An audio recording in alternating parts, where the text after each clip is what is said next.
Hello and welcome everyone, I'm Madals and today I have got game 1 of a best of 1. It is going to be a Terran versus a Zerg and it's going to be played out on Whirlwind. So without further ado, let me introduce these two players to each and every one of you wonderful people.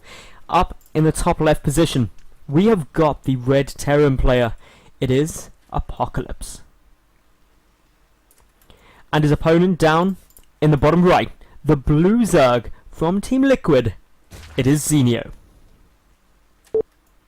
So this is always going to be a fun match, and that's mainly just due to I think throughout all of StarCraft, I think TvZ has always been my favourite matchup, just because of how they've got their very interesting play styles. Like most Zerg players, and this is most Zerg players, not all of them, like to sit back, macro up, try and get into a good economical position, whereas Terran players, they like to be dropping, being aggressive, harassment. It's quite action-packed, and the Heart of the Swarm has just made that even better. Things with like Hellbat drops, things with Widow Mines, nice little plays you can get from a Zerg player as well, with kind of just good positioning. Ling Bling Muta getting so much more popular again just makes it so fun to watch. I really am a massive fan of this matchup, and it's also my favourite matchup to play just because of the way it's got some really nice phases to it. But anyway, in terms of openings from these two, Apocalypse looking to be going for a command center first, just judging by the fact that he's banked up enough minerals over that of what a barracks would be.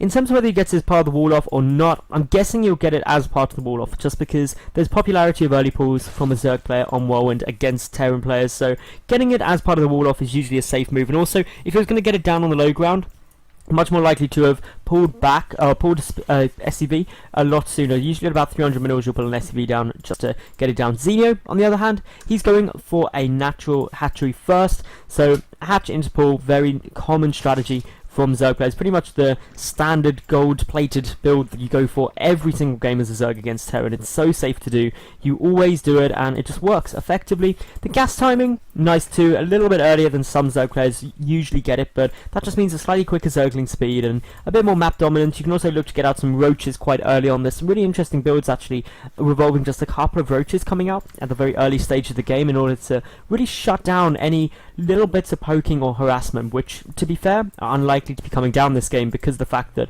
it was a command center first, so those super early timings unlikely to get hit. Much more common to see this gas really just lead into a relatively quick factory and then just get some Hellions up, which is again the standard thing that we're all really used to seeing in Zerg versus Terran.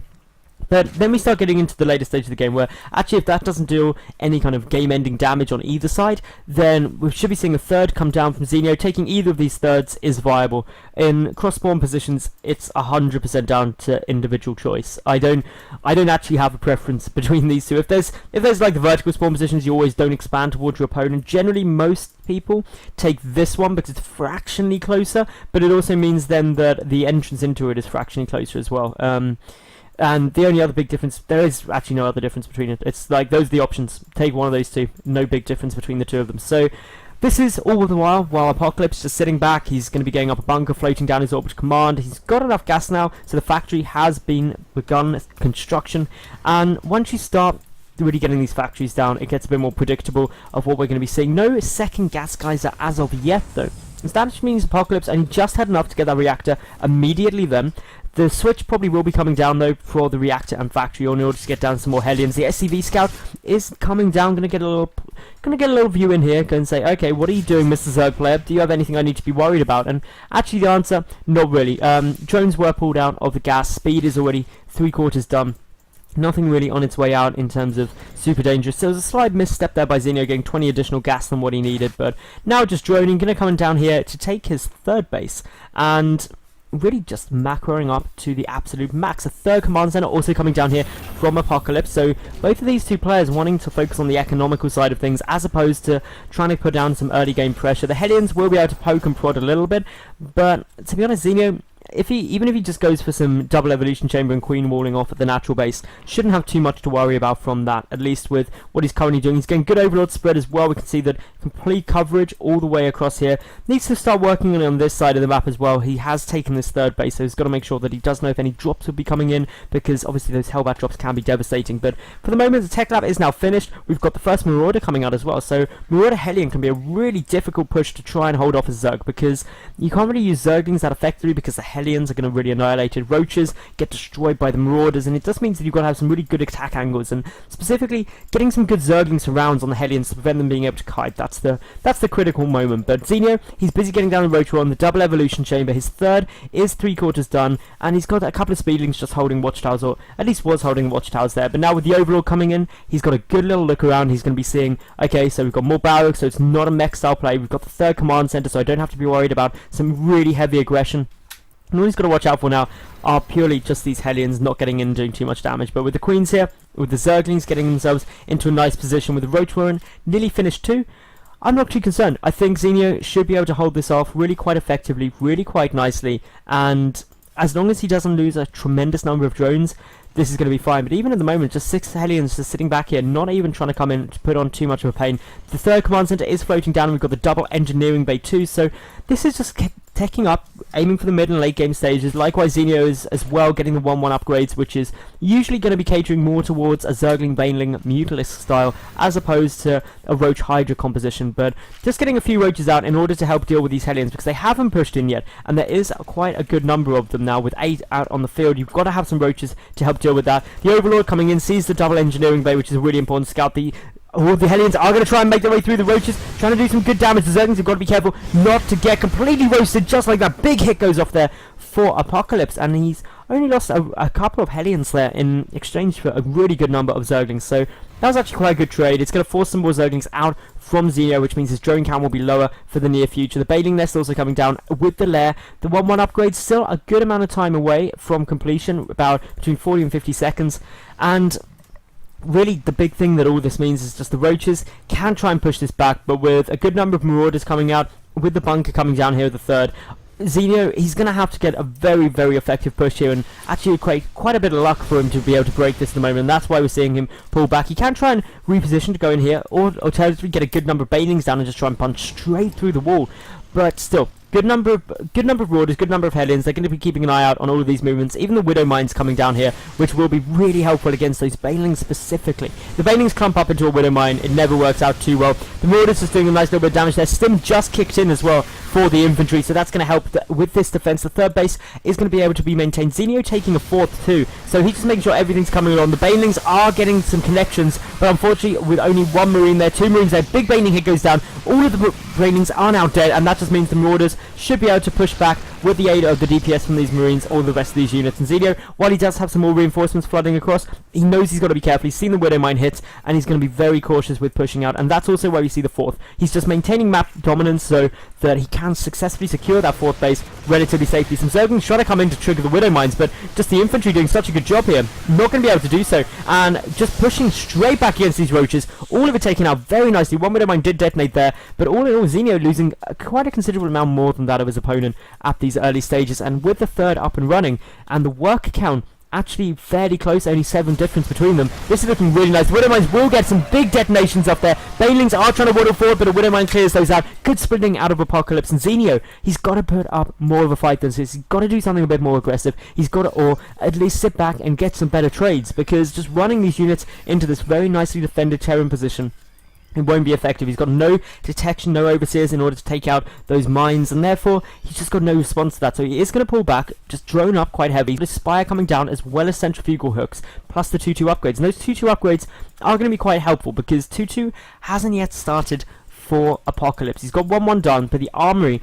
wasn't completed, so he's got to get that done before he can start 2-2 up. That's giving a good, actually about 100-second window where 2-2 is going to be done for Zenio, where it won't be done for Apocalypse, and that's the absolute minimum. And that the longer it takes to side up, it's now going to be just about 1 minute 10, so just shy of 2 minutes, where Zenio is going to have a good upgrade advantage, and he can try and use that to his advantage, and he has really got to, especially when economically speaking Apocalypse is just macroing like an absolute beast for the time being. He's got this 4th command center already on its way down. He's really just ramping up the production in his main base. He's getting down the midderbacks to add into this composition too, and this is all up against, well, just a little bit of drop threat coming in here but that's just revealing the Mutalisks, and that's one of the main benefits of getting these Mutalisks down as a Zerg player up against Terran, is that once you've got them, drops become so much less effective, because even though you can boost away, boost doesn't last long enough to really get to safety, especially on a map like Whirlwind, so Mutalisks can just chase it down. But this is the kind of scary push, this kind of 12-13 minute push timing, where you've got 1-1, where you've got stim, combat shields,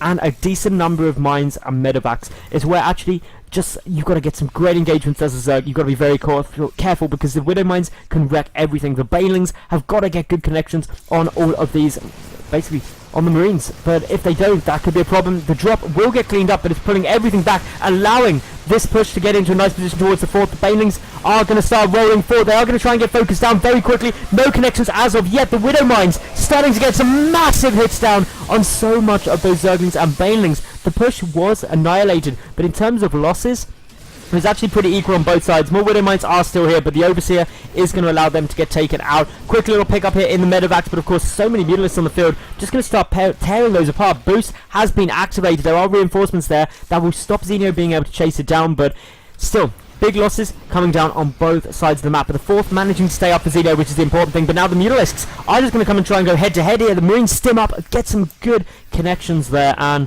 yeah, this is not going too well for Zenio actually at the moment, because while he held that off, there's streams more units. The fourth and now a fifth command center are in production. While there is some Overlord generating creep at the expansion locations, there's just so much here for Apocalypse, and he's just going to keep punching forward. He's got about 20 supply lead. 2-2 is kicking in, so that upgrade advantage period has now subsided for Zenio. Drilling Claws also on its way, making those Widow Mines more effective. Medevac does get taken out here, +1 flyer weapons has now kicked in, so the Mutalisks is going to be able to do a little bit more damage, with the Widow Mines just edging their way forward, trying to get into a good spot. Couple of detonations going down, and every time you get a good detonation with Widow Mines, it gets even harder to try and stop it. The Banelings just managing to roll through without triggering them, and that is really important, because the Banelings are able to connect with so much of the infantry there. The Mutalisks is going to try and come down and chase a lot of this army away, and for the moment, Apocalypse going to be forced back. That was definitely some much nicer trades for Zenio there, and we can see actually the resources lost starting to level out, get a little bit closer, especially when they're both losing equal amounts. It just starts favouring the Zerg player, as long as that gap doesn't get too big. But Enduring Locust is coming down. Are we going to be seeing some Swarm Host play, which is not all that common against Terran actually, but it can be very effective if you get up a sizable number of them in a good position. The Mines just trying to just bait around some of this dead space, trying to force the Banelings into a position where they're going to engage with the Mines. But the Mutalisks, they could be the real threat. The command center is floating over here, just going to fly straight into the Mutalisk flock. No SCVs anywhere near to repair. This command center almost certain to fall down, but is that at too much of a cost? Because in come the Marines now, but the Banelings getting some great connections. Brilliant engagement there by Zenio, shutting that down so hard while taking out this fourth expansion. Things looking very nice and very good indeed for Zenio after that trade, but drops still trying to come in here. Banelings still shutting it down very effectively. There's some missile turrets which are just getting straight focused by the Mutalisks. No repair coming down here from Apocalypse, and now he's got nothing to defend this natural base. So many SCVs are starting to get picked off. Marines being pulled back, drops coming down both at the third and the fourth. A good number at both sides. The Banelings trying to get in, trying to get some good connections. Managed to at the third, but at the fourth base, these Marines and the Marauders still going strong in a really cost-effective engagement position as well, where you can't get much surface area. But Mutalisks tearing apart Apocalypse's main base. The Marine reinforcements trying to just go head to head. 2-2 is done for the Marines. Currently for those Mutalisks, it is only 1-0 upgrades, but many SCVs are getting taken down here. We've got more units streaming across the map, though the Mutalisks just don't care. They're just like, I'm going straight for these SCVs. That is all I want. If we all die, it is worth it as far as Zenio is concerned, because he's busy getting out some Swarm Hosts. Going to try and hold this off. For the moment, the worker count sitting at 52 SCVs to 77 drones. But now with this Overlord picked off, with a fourth orbital command about to land at the fourth base, that's a lot of mules. The fifth command center is back in construction. A lot of Mutalisks went down there for Zenio too, which means that actually he's lost just over 3,000 more resources than that of his opponent, and his economy is not quite in the spot where he can afford to keep doing that. Yes, he's got 4 bases, but he's got to be a bit safer. His bank is looking very low compared to that of Apocalypse, who could be doing a better job spending it, but with 3-3 now just kicking in, and 3-3 only really quite recently started for Zenio, he could have a bit of problems. The other thing as well is he's committing quite a lot to these Swarm Hosts, but he doesn't have any plus missile attack upgrades, so these Locusts aren't as effective as they may like to be. But of course, everything you do with free units is going to be very effective, because it means you can start reducing the energy on the medevacs. You can start trying to just cut down on the infantry numbers, and anything like that is always good. Even if you just kill 1 or 2 Marines with 3 Locusts, it's always good. But as long as you don't take too much damage, Apocalypse pushing up there and saying, nah, I don't want to do that. Mutalisks coming in, finding the 4th base once more. Still, more Locusts trying to come in. There's a couple of Zerglings down here as well, ready to just clean up any units that try and come in, but there's a good number of Marines there, and the 5th will be saved at the same time, though. Drop coming down at the 3rd base of Zenio. He's also having to try and deal with this force here, but Locusts are doing a good job of holding on to the 4th base. Zerglings now coming in here, trying to chip off at anything at the 3rd, and do manage to push it back. In terms of worker killed, 22 SCVs have been killed, 18 drones this game, so not massive losses on either side, but still, this 5th base... So 4th base is being denied. Drops are coming down literally everywhere. Big bailing hit goes down there though at the natural. The infestation pit is getting focused. That's frustrating. No more swarm hosts for Zenio, but he does already have the Ultralisk cavern down and the hive, so that means he can start pumping ultras. And talking of that, 7 on the way, 3 upgrades also nearing completion, plus the chitinous plating coming down. Zenio is getting into the real late game composition, but at the same time, Apocalypse, he has got 3 infantry. He is just moving forward. He's got good mine placement. His big threat are just those ultras, but if he can push in here and actually clear them out quite quickly, he doesn't have too much to worry about. The Widow Mines are going to get some, well, a couple of detonations, but the Banelings were the real winners there, knocking out the vast majority of the infantry in one fell swoop. And all of this just means that while there are some Swarm Hosts and Locusts coming up, Zenio is just still in a constant balance of holding on. The 4th base has now landed. The 5th command center is done, not morphed into anything yet, though mass mule cooldowns will be occurring, and that is going to give a massive spike to Apocalypse's income, who needs just a bit more minerals in order to keep pumping out units this quickly. But he's still just only producing Marines, Marauders, and Mines, and he's got to find an answer to these ultras, and the answer to that are more Marauders, but he's only got 5 at the moment. Needs to get some more out in order to deal with that. Some Zerglings just pushing straight into this 4th base. The mules actually taking quite a chunk of fire, but the infantry coming in will be able to clean that out, but it's lost mining time, which on a mule is absolutely massive. A 5th base coming down here for Zenio too. He's trying to stay a base up on his opponent, still trying to put a bit of counter aggression in, but just look at the stream of infantry. Apocalypse 181 supply to 197 of Zenio. The worker count though for Zenio is hugely higher, 75 to just 46, and that means that all of these trades are going to be favouring Zenio unless he's incredibly cost ineffective. These supply depots just getting on the way through. These ultras are 3-5 in terms of upgrades after the chitinous plating has kicked in. The +2 missile attack, adrenal glands, and flyer attack level 2 all coming in at the same time for the Zerg, who's just constantly hovering around that maxed out point, trying to take a 6th base, which has been discovered by this one lone hero Marine there, just trying to get a good look and be like, okay, I know who you are. Meanwhile, though, one Zergling has discovered the 5th base attempt, but in the center of the map, we've got some trades trying to come down here, but there are Locusts on their way. That's acting as a nice little buffer here, but Apocalypse, he's still pushing forward. He's got 3 done, so upgrades are pretty similar on both sides. Scans are going, trying to find all of these Swarm Hosts. The Swarm Hosts being forced to retreat back as quickly as they can, but Speedlings now headed straight in towards the 3rd base. There's also Speedlings up at the 4th base of Apocalypse, just trying to pick apart all of his economy. Lots of SCVs are getting taken down here. 40 SCVs have been killed this game so far. The 5th, though, has now got a whole army heading towards it, and Apocalypse wants to take this down. Will be able to. No cancel, was able to get forced, but Zenio, he's moving forward. He's picking off reinforcements with these Ultralisks and Speedlings. He's still in here, still doing some good damage towards the 4th. The 4th base needs to get focused too, though, because that's where most of the mining is now occurring from, with the natural completely mined out. Speedlings have forced the lift down to the 5th, and now it is all going to come down to probably this trade in the center, because if Zenio is able to just even pick apart most of this army, he's going to be very happy with that. He's still sitting up at 76 workers to just 31. He's got this 5th base up in the right position, and that 5th is really going to be his saving grace. A couple of Vipers on their way out, a couple more Swarm Hosts, Adrenal Glands about to kick in. The Locusts just happily pushing in here, because everything that Zenio kills with the Locust is completely free for him, so he just wants to send wave after wave of those in, force the medevacs to get very low on energy. As we can see, they've nearly all completely out of energy at the moment, which means this infantry not going to be able to keep trading effectively up against all of these Locusts. The Widow Mines as well. Any Widow Mine that detonates on those Locusts is going to be less effective than detonating up against Speedlings or something like that, but now these Ultras just trying to get into a relatively comfortable spot. We've got more pushing in towards the 4th base here from some Speedlings, but the push now coming in here. The army for Apocalypse is not looking as great as it has been this game, and now the Ultras just on-nomming their way through everything here, but good splitting coming down from Apocalypse is going to force us back. Some good transfuses coming down from Zenio here. Locusts are going to be joining the fight, but there's a quick little pickup as the Mutalisks start chipping away at it all. Zergling's pushing in once more towards the third. The fourth base is still mining with some defense there. This third, though, down to under 100 health points, is on fire, needs to get repaired up pretty quickly, otherwise it will go down, and that is not something that Apocalypse is going to want. He needs all of these mining bases as quickly as he can, but it's getting desperately low. We've got, of course, the sixth base here for, the fifth base here for Apocalypse, taking a lot of fire. The Mutalists have found it, and there is the GG. Zenio, he is going to be victorious after picking apart all of these bases and just staying ahead in terms of macro for such a long period of time. So I hope you all enjoyed that game. Of course, it was a best of one. Remember, if you did like it, like the video, leave a cool comment, and of course subscribe. I'll be back tomorrow with yet another new cast. They are out daily. So I'll see you then. Thank you very much for watching. I'm Madals. Bye for now.